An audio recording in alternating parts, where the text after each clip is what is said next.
Assalamualaikum dan salam Malaysia Madani, bersama saya Emran Azmi Rosli dalam Berita Pagi Sabah edisi Isnin 10 Jun 2024. 5,052 permohonan subsidi tiket penerbangan Graduan Rindu Sabah JRS diluluskan Kerajaan Negeri kepada pelajar Sabah yang tidak menerima sebarang pembiayaan pendidikan. Manakala 8,749 permohonan lagi masih dalam proses semakan untuk kelulusan. Sebahagian besar sudah kita proses dan tinggal sebahagian lagi dan kita sudah ditambah tenaga staf untuk mempercepatkan prosesnya. InsyaAllah kita memberikan makluman bahawa bulan Julai akan semua akan menerima bantuan berkenaan. Sehingga kini 15,820 permohonan subsidi berkenaan direkodkan selepas diumum Ketua Menteri Datuk Seri Panglima Haji Jinor pada 25 Mac lalu. Bantuan subsidi itu akan diteruskan sehingga Disember tahun ini melibatkan peruntukan 10 juta ringgit. Justice on Wheel JOW yang dikendali Jabatan Bantuan Guaman perlu diteruskan secara berkala bagi membantu penduduk yang memerlukan khidmat guaman. Menerusi JOW, rakyat akan diberi khidmat nasihat dan kefahaman mengenai hak undang-undang sekaligus meningkatkan tahap kesedaran mengenai peruntukan undang-undang yang ada dan kemudahan yang disediakan kerajaan. Adun Sugud Datu James Ratib berkata, ketika ini masih ramai yang tidak mengetahui kewujudan khidmat guaman secara percuma itu. Malah ada yang tidak mampu mendapatkan khidmat guaman akibat kos yang tinggi. Yang penting, perkhidmatan guaman ini dapat diteruskan di kawasan saya. Kerana ramai rakyat saya yang terpaksa mengeluarkan wang ringgit yang begitu banyak sekiranya mereka mempunyai masalah dari segi undang-undang. Tapi dengan adanya skim ataupun program ini memudahkan rakyat saya untuk mendapatkan khidmat guaman secara percuma. Beliau ditemui pemberita selepas merasmikan program jelajah JOW di daerah kecil Paitan.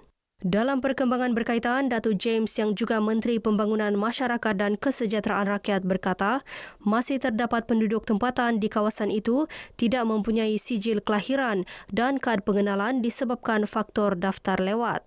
Justru beliau berharap Mahkamah bergerak bersama Jabatan Pendaftaran Negara dapat dilaksana semula dalam usaha membantu penduduk mendapatkan dokumen pengenalan diri. Sementara itu, Ketua Pengarah Bantuan Guaman, Dato' Norasmi Muhammad Narawi berharap kerajaan dapat menyediakan kenderaan pacuan 4 roda bagi membolehkan JOW memperluas perkhidmatan ke seluruh negeri. Ada juga kawasan-kawasan yang sebenarnya tidak sesuai untuk bawa van ini. That's why Justice of Wheel bukan semata-mata dengan van bergerak ini, tapi kita juga telah memohon pada kerajaan jika dapat pertimbangkan 4-wheel drive. Yang ini kalau boleh kita masuk ke kawasan-kawasan yang memang only by 4x4, maksudnya only 4-wheel drive lah. JOW akan meneruskan jelajah di 2 kawasan iaitu Sukau dan Tungku sebelum berakhir Oktober tahun ini bagi negeri Sabah. Program turun padang seperti program Jalinan Insan Wahana Aspirasi Jiwa Madani perlu diperhebat ke seluruh peringkat akar umbi. Ia bagi menyampaikan maklumat mengenai dasar-dasar kerajaan sekaligus menangkis tohmahan yang dilemparkan terhadap kerajaan. Ahli Parlimen Kalabakan Datuk Andi Muhammad Suryadi Bandi berkata, program seumpama juga platform terbaik menjadi sumber informasi rakyat. Dan saya fikir ini merupakan salah satu platform yang sesuai untuk masyarakat rakyat terutamanya mengetahui, mendalami lagi sesuatu perkara yang telah dilakukan oleh kerajaan dan perkara ini secara tidak langsung akan memberikan pengetahuan berkenaan perkara-perkara yang baik yang telah diusahakan dan sekaligus memberi jawapan kepada persoalan-persoalan yang seringkali timbul di kalangan masyarakat. Program Jiwa Madani Anjuran Bersama Jabatan Penerangan Daerah Tawau dan UPPM Tanjung Batu ini turut melibatkan Agensi Anti Dadah Kebangsaan Daerah Tawau dan LHDN Tawau. Objektif kita adalah kita ingin meningkatkan kesedaran dan juga kefahaman terutamanya orang awam terhadap dasar-dasar dan inisiatif yang disediakan oleh kerajaan. Dan program ini juga merupakan suatu platform untuk pemimpin turun padang, berjumpa dengan rakyat serta ia juga memberi peluang kepada agensi-agensi untuk turun padang bersama-sama dengan rakyat dengan memberikan maklumat secara terus. Setakat ini, 14 penganjuran program sama berjaya dilaksana di Tawau. Fasa kedua dijangka bermula Julai hingga Oktober tahun ini. Pejabat Parlimen Tawau kini dalam usaha mewujudkan Smart Class dan Smart Library di 48 sekolah rendah dan menengah dalam kawasan Parlimen itu. Inisiatif itu selaras usaha Kementerian Pendidikan KPM melaksanakan pengajaran dan pembelajaran secara digital di sekolah.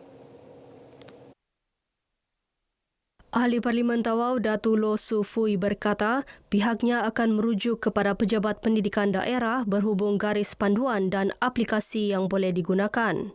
Kita mengikut ini garisan panduan daripada PBD.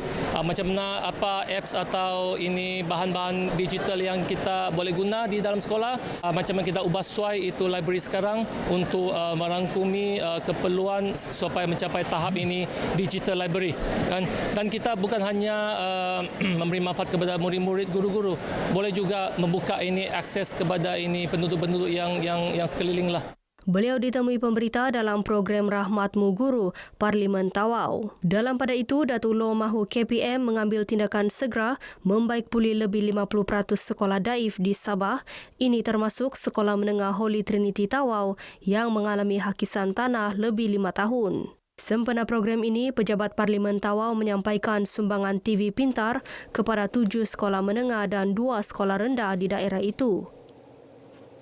Menteri Komunikasi Fahmi Fadil kini berada di Kota Kinabalu bagi sesi lawatan kerja sehari ke Sabah. Beliau tiba di lapangan terbang antarabangsa Kota Kinabalu pukul 9.10 malam tadi. Fahmi dijadualkan membuat kunjungan hormat terhadap Yang di-Pertuan Negeri Sabah Tun Dr. Johar Datuk Mahiruddin di Istana Sri Kinabalu pada 10 pagi ini.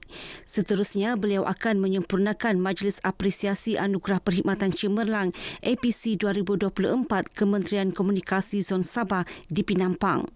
Pada sebelah petang, sesi lawatan kerja diteruskan dengan menghadiri perjumpaan bersama Kelab Media Sabah dan sembang santai komuniti madani di Kota Kinabalu sebelum berlepas balik ke ibu negara. Pulau Banggi di Kudat dikenal pasti berisiko mengalami bencana gempa bumi serta tsunami.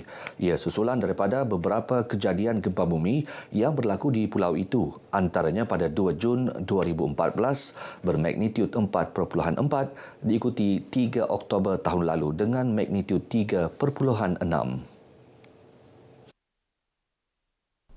Sehubungan itu, menurut Pengarah Pusat Kajian Bencana Alam NDRC, Profesor Madya Teknologis Dr. Caroline M. Payus, penduduk perlu didedahkan dengan pendidikan kesedaran terhadap bencana alam terutamanya langkah untuk menyelamatkan diri. Program pendidikan bencana di peringkat sekolah juga perlu dilakukan bagi menerapkan budaya untuk sentiasa bersedia dan tahu tindakan yang perlu dilakukan jika bencana berlaku, iaitu menggunakan pendekatan dari negara Jepun. Terbaharu, program seumpama dilaksana di Sekolah Kebangsaan Karakit Pulau Banggi dengan penglibatan 131 murid tahap 2. Program diisi dengan ceramah bencana kemarau, gempa bumi dan tsunami selain latihan kecemasan gempa bumi. Hampir 1,000 masyarakat Sandakan menjayakan program Sabah Sihat Zon Sandakan di Kompleks Sukan Sandakan. Program Sabah Sihat dilancarkan secara serentak di 6 zon seluruh negeri yang disempurnakan Menteri Pembangunan Masyarakat dan Kesejahteraan Rakyat, Datuk James Ratib dan Menteri Belia dan Sukan, Datuk Elron Angin. Program Sabah Sihat bertujuan membudayakan gaya hidup sihat dalam kalangan rakyat Sabah selain memperkenal tarian senaman dengan gerak khas untuk semua rakyat di negeri ini. Program turut diisi dengan kempen derma darah, saringan kesihatan, ujian kecergasan, program aktif, pameran dan gerai jualan rahmah. Baik, saudara, paparan itu mengakhiri perkembangan berita pagi Sabah kali ini. Menyusul selepas ini, berita pagi Sarawak. Dari sungai hingga segara, Palestin pasti merdeka.